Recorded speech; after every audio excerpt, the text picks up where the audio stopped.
ഈ ആഴ്ചയിലെ പ്രധാന വാർത്തകൾ എന്തൊക്കെയാണെന്ന് നോക്കാം. കഴിഞ്ഞ ആഴ്ചകളിൽ ഏറ്റവും കൂടുതൽ ചർച്ച ചെയ്യപ്പെട്ട ഒന്നാണ് കിഫ്ബി. എന്താണ് ഈ KIIFB?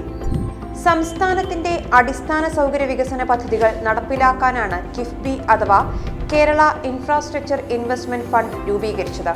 Kerala infrastructure investment fund നിയമമനുസരിച്ച് 1999 നവംബർ 11 കിഫ്ബി ആരംഭിച്ചത്.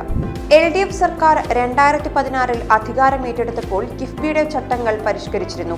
സാമ്പത്തിക മേഖലയിലെ മാന്ദ്യത്തെ ഫലപ്രദമായി പ്രതിരോധിക്കുക, സമ്പദ്വ്യവസ്ഥയെ ഉത്തേജിപ്പിക്കുക എന്നിവയായിരുന്നു ലക്ഷ്യങ്ങൾ. 2016-17 ബജറ്റ് പ്രസംഗത്തിൽ രണ്ടാം മാന്ദ്യവിരുദ്ധ പാക്കേജിനെ കുറിച്ച് പറയുന്ന ഭാഗത്താണ് ധനമന്ത്രി TM തോമസ് ഐസക് കിഫ്ബിയെക്കുറിച്ച് പരാമർശിച്ചത്.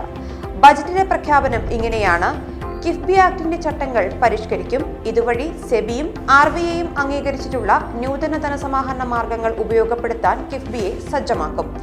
നിക്ഷേപകർക്കുള്ള പണത്തിന്റെ മടക്കിക്കൊടുക്കലിനും കടമെടുത്ത തുകയുടെ വീണ്ടെടുക്കലിനുമായി സർക്കാരിൽ നിന്ന് ലഭിക്കേണ്ട എല്ലാ തുകയും ഓഗസ്റ്റ് മാസത്തിലെ അവസാന പ്രവൃത്തി ദിവസത്തിന് മുൻപ് മടക്കിക്കൊടുക്കും.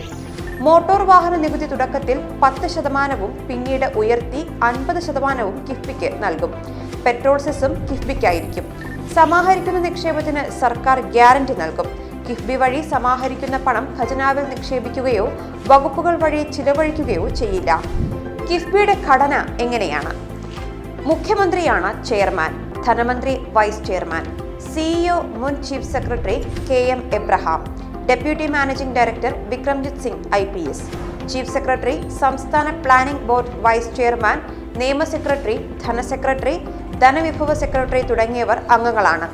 ഇവരെ കൂടാതെ വിവിധ മേഖലകളിൽ വിദഗ്ധരായ 7 സ്വതന്ത്ര അംഗങ്ങളുമുണ്ട്. ഇതിനു പുറമെ കിഫ്ബിക്ക് എക്സിക്യൂട്ടീവ് കമ്മിറ്റിയുണ്ട്. കമ്മിറ്റിയുടെ ചെയർമാൻ ധനമന്ത്രിയാണ്. ചീഫ് സെക്രട്ടറി, നിയമ സെക്രട്ടറി, ധനസെക്രട്ടറി, ധനവിഭവ സെക്രട്ടറി, 3 സ്വതന്ത്ര അംഗങ്ങൾ, CEO എന്നിവരടങ്ങുന്നതാണ് കമ്മിറ്റി.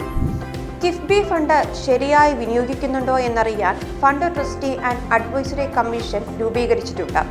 മുൻ controller and audit general Vinod റായിയാണ് കമ്മീഷൻ അധ്യക്ഷൻ. RBI മുൻ ഡെപ്യൂട്ടി ഗവർണർ ഉഷ തൊറാട്ട്, നബാർഡ് മുൻ ചെയർമാൻ പ്രകാശ് ബക്ഷി എന്നിവർ അംഗങ്ങളാണ്. 2 വർഷമാണ് ട്രസ്റ്റിന്റെ കാലാവധി. കിഫ്ബിയുടെ ഘടനയും പ്രവർത്തനവും എങ്ങനെയാണെന്ന് നോക്കാം. Alternative investment fund, infrastructure investment trust, infrastructure debit fund എന്നിവയിലൂടെയാണ് കിഫ്ബിയുടെ സാമ്പത്തിക ആവശ്യങ്ങൾ സാധ്യമാകുന്നത്. ഗതാഗതം, ഊർജം, അടിസ്ഥാന സൗകര്യ വികസനം, IT, ജലശുചീകരണം എന്നീ മേഖലയിലെ വികസനമാണ് കിഫ്ബിയിലൂടെ സർക്കാർ നടത്തുന്നത്. KFON, petrochemical and pharma park, തീരദേശ മലയോര highway, power highway, life science park, hi-tech school പദ്ധതി തുടങ്ങിയവയാണ് കിഫ്ബിയുടെ പ്രധാന പദ്ധതികൾ. വിവിധ വകുപ്പുകൾക്ക് കീഴിലായി 54,391.47 കോടി രൂപ ചെലവ് വരുന്ന 679 പദ്ധതികൾക്കാണ് കിഫ്ബി അനുമതി നൽകിയിരിക്കുന്നത്. ഇതിൽ ടെൻഡർ ചെയ്തത് 364 പദ്ധതികളാണ്.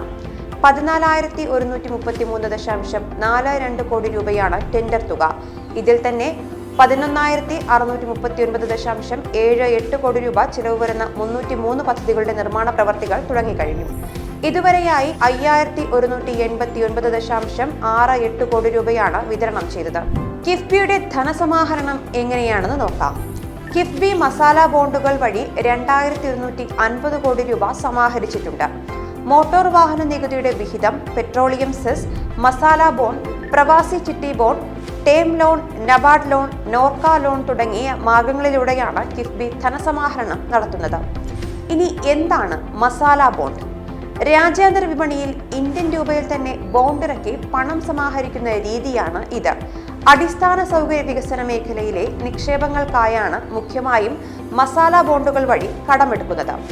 ഇന്ത്യൻ സംസ്കാരവും രുചിവൈവിധ്യങ്ങളും രാജ്യാന്തര വിപണിയിൽ പ്രചരിപ്പിക്കുന്നതിന്റെ ഭാഗമായാണ് രൂപയിലെ ബോണ്ടുകൾക്ക് international finance corporation masala bond എന്ന പേര് വിളിച്ചത്. രൂപയിൽ ബോണ്ട് ഇറക്കുന്നതിനേക്കാൾ പണം സ്വീകരിക്കുന്നവരെ വിനിമയ നിരക്കിലെ വ്യത്യാസം ബാധിക്കില്ല. മൂല്യമിടിയുന്ന സ്ഥിതിയുണ്ടായാൽ അതിന്റെ നഷ്ടം നിക്ഷേപകരാണ് സഹിക്കേണ്ടത്. ഇനി കിഫ്ബി ഓഡിറ്റിന് വിധേയമാണോ എന്ന് നോക്കാം. C&AG ആക്ടിലെ സെക്ഷൻ 14(1) പ്രകാരം കിഫ്ബി CAG ഓഡിറ്റിന് വിധേയമാണ്. അതനുസരിച്ചുള്ള ഓഡിറ്റ് നടപടികൾ കിഫ്ബിയിൽ നടക്കുന്നുണ്ട്. കിഫ്ബിയുടെ 2018-19 സാമ്പത്തിക വർഷത്തെ ഓഡിറ്റ് 27/1/2020 മുതൽ നടന്നുവരികയാണ്. ലോക്ക്ഡൌൺ സാഹചര്യത്തിലും CAGയുടെ ആവശ്യപ്രകാരം ഓൺലൈനായി കിഫ്ബിയുടെ വരവ് ചിലവ് കണക്കുകളുടെ ഫയലുകൾ പരിശോധിക്കുന്നതിനുള്ള സംവിധാനവും ഒരുക്കിയിരുന്നു. ബൈഡന് അഭിനന്ദനമറിയിച്ച് പ്രധാനമന്ത്രി. നിയുക്ത US പ്രസിഡന്റ് ജോ ബൈഡനെ ഫോണിൽ വിളിച്ച് പ്രധാനമന്ത്രി നരേന്ദ്രമോദി അഭിനന്ദനമറിയിച്ചു.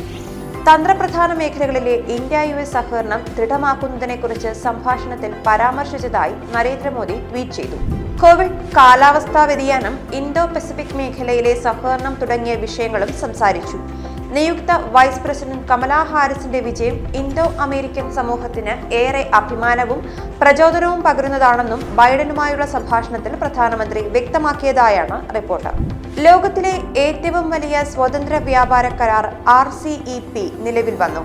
ചൈനയുൾപ്പെടെ 15 ഏഷ്യ പസഫിക് രാജ്യങ്ങൾ കരാറിൽ ഒപ്പിട്ടതോടെയാണ് പ്രാബല്യത്തിൽ വന്നത്. അതേസമയം ഇന്ത്യ കരാറിൽ നിന്ന് പിന്മാറിയിരുന്നു. ആഗോള മൊത്ത ആഭ്യന്തര ഉൽപാദനത്തിന്റെ 1/3 വരുന്ന മേഖലയെ കൂടുതൽ സാമ്പത്തികമായി സമന്വയിപ്പിക്കുകയാണ് പുതിയ കരാറിലൂടെ ലക്ഷ്യമിടുന്നത്. പതിറ്റാണ്ടുകളായുള്ള ചൈനയുടെ ശ്രമങ്ങളാണ് പരിസമാപ്തിയിൽ എത്തിയിരിക്കുന്നത്.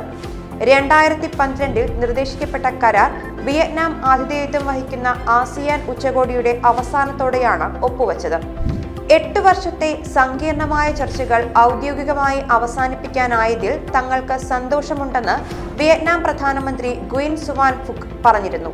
രാജ്യാന്തര ബഹിരാകാശ നിലയത്തിലേക്ക് 4 ബഹിരാകാശ യാത്രികരുമായി SpaceX പേടകം വിജയകരമായി വിക്ഷേപിച്ചു. ഓഗസ്റ്റിൽ വിജയകരമായി നടത്തിയ പരീക്ഷണ പറക്കലിനെ തുടർന്നാണ് രണ്ടാം തവണ 4 ബഹിരാകാശ യാത്രികരെ SpaceX ക്രൂ ഡ്രാഗൺ വഴി യാത്ര തിരിച്ചത്. 3 അമേരിക്കക്കാരും Michael Hopkins, Victor Glover, Shannon Walker, ജപ്പാനിലെ സോജി നൊഗുച്ചി എന്നിവരുമായാണ് ഫ്ലോറിഡയിലെ കെന്നഡി ബഹിരാകാശ കേന്ദ്രത്തിൽ നിന്ന് യാത്ര തിരിച്ചത്. ഇതോടെ ബഹിരാകാശ യാത്രയ്ക്ക് റഷ്യയുടെ ആശ്രയം തേടുന്നത് അമേരിക്ക അവസാനിപ്പിച്ചു. ഇതുവരെ റഷ്യയുടെ സോയുസ് റോക്കറ്റുകളിലായിരുന്നു നാസയുടെ യാത്രികരും ബഹിരാകാശ നിലയത്തിലേക്ക് പോയിരുന്നത്. ബഹിരാകാശ യാത്രികരെല്ലാം കസ്റ്റം വൈറ്റ് ഫ്ലൈറ്റ് സ്യൂട്ടുകൾ ധരിച്ച് 3 വെളുത്ത ടെസ്ല SUVകളിലാണ് കെന്നഡി സ്പേസ് സെന്റർ ലോഞ്ച് പാഡിലേക്ക് എത്തിയത്.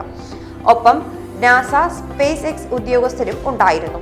വിക്ഷേപണം കാണുന്നതിന് നിരവധി പ്രമുഖരും എത്തിയിരുന്നു. ഇനി ഒരാഴ്ചയിലെ പ്രധാന വാർത്തകളുമായി അടുത്ത എപ്പിസോഡിൽ കാണാം.